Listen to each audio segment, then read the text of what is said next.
This is the Martial Arts of Business podcast series, season 1, episode 8.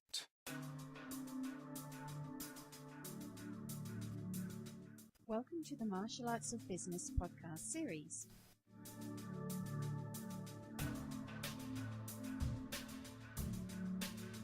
All of our podcasts can be downloaded direct from the website at martialartsofbusiness.com or by searching the terms martial arts business in iTunes. Now, here's your host, Sean Allen.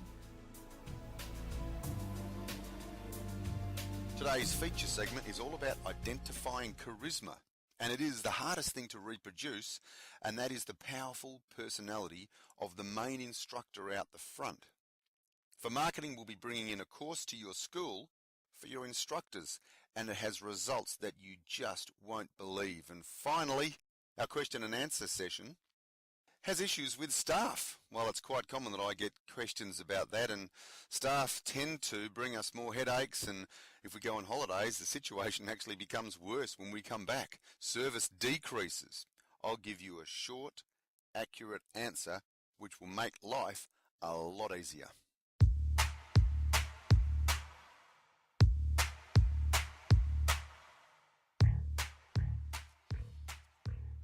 Today's feature segment is all about the topic of identifying charisma. It's that specific skill that the main instructor has out the front which engages the whole class and brings them all back wanting more. But the hard thing is, how do we recreate that in your instructors when they take over a class for you and hopefully not have half the class leave? Here's our solution.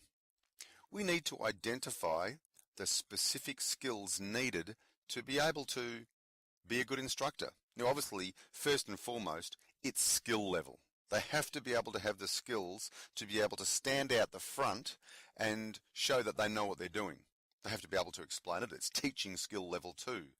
But that other hard thing to identify is, how do you identify charisma? How do you measure charisma? How do you give feedback on a person who is out the front but they're just boring?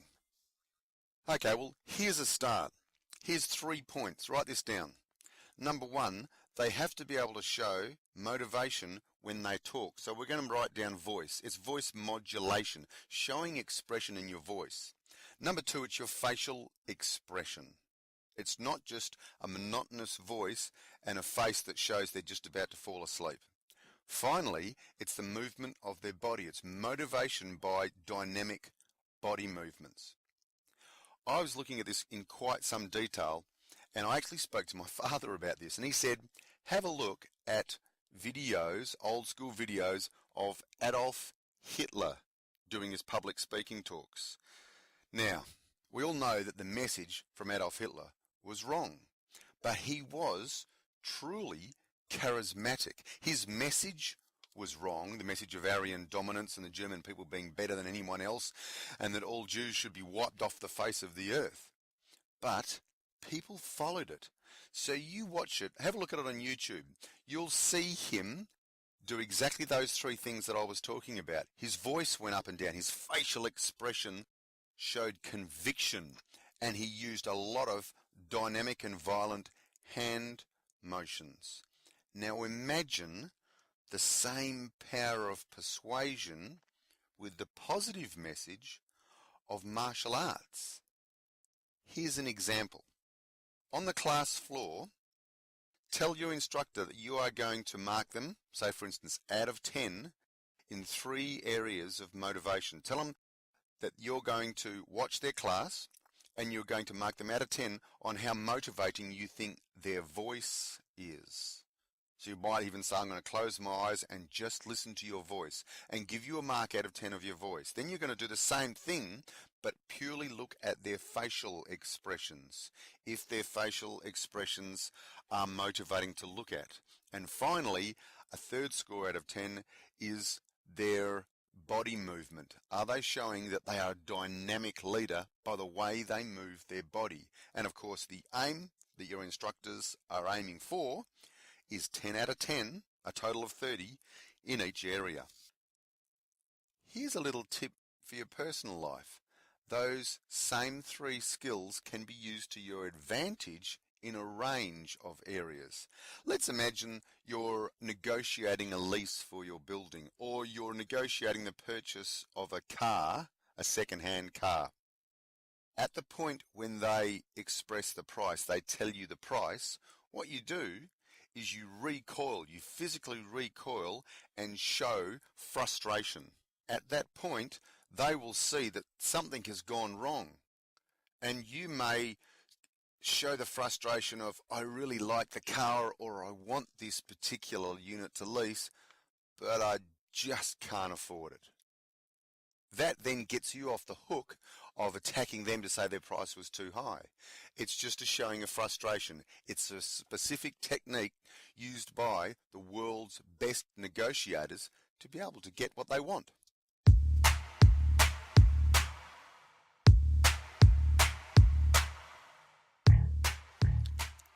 Okay, I promised you a marketing idea with results that you just wouldn't believe.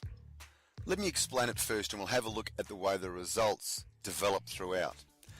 The whole idea of this is bringing in a professional in your local area to teach your instructors about how to handle an aspect of their teaching. Now here's some ideas.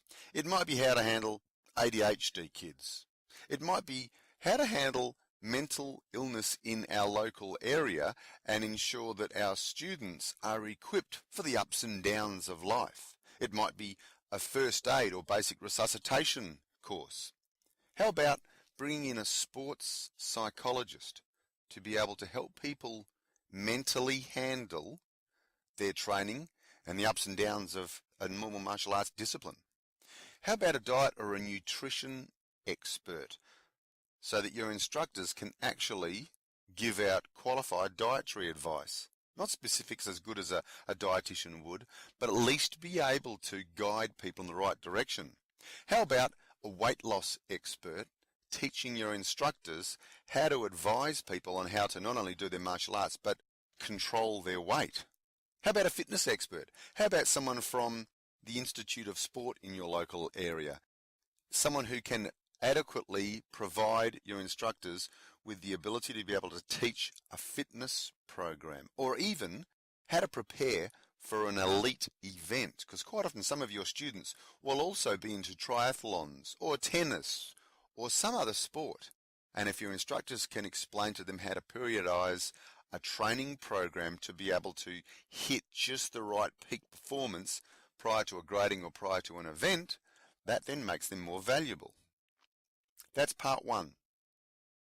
The second section is, once we have adequately identified the area you want to work on, call your local government, your local shire, your local council, or even some politicians and tell them what you're after. Quite often there are people in your local community who will come and speak to your instructors for free.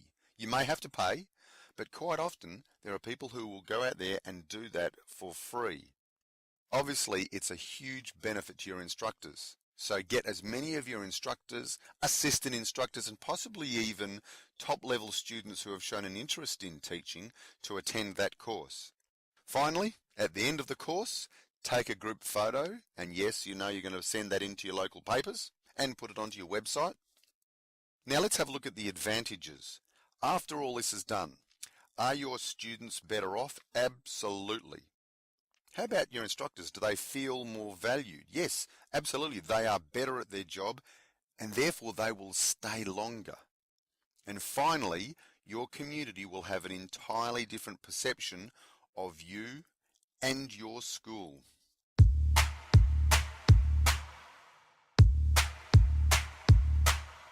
Question and answer section.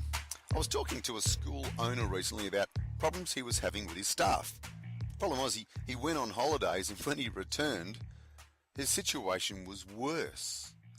His partner had headaches because she had twice the amount of work that she had to do prior to leaving on holidays. Everybody had made mistakes and so on. And I must admit, I remember when I put my first employee on, my workload increased. When I went from 200 students to 400 students, My problems doubled. But when I put an administration manager on, my problems halved. This particular person worked 20 hours a week. She had a procedures manual with which to follow Monday to Friday. She had a checklist of duties that she would tick off once she had finished them. She had key performance indicators, KPIs, a way of being able to analyze what she was targeting and how well she was doing it. She was basically accountable, and we had a weekly meeting to be able to have a look at the results of her efforts. See, her job was results oriented. Some of her results were, I said, I want a 95% collection rate from your students. I want all reception hours to be covered. I don't want a phone call on a Saturday morning to say our receptionist isn't coming in or is sick or has had a car accident or her dog's died or whatever.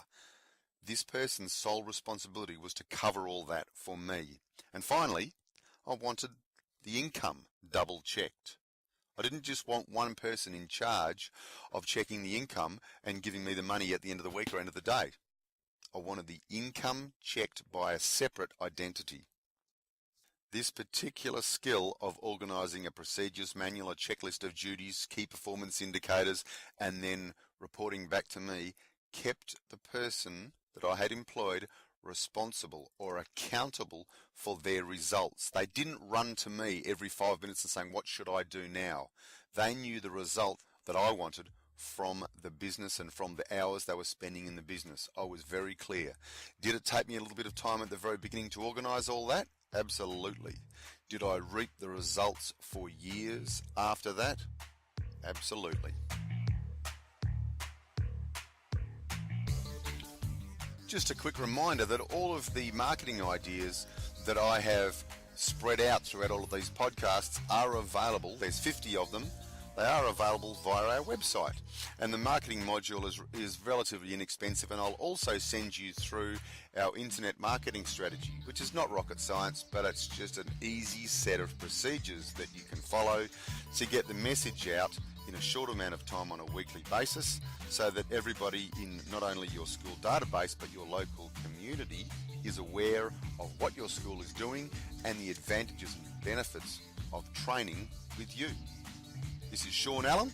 Stay subscribed and I will see you next time.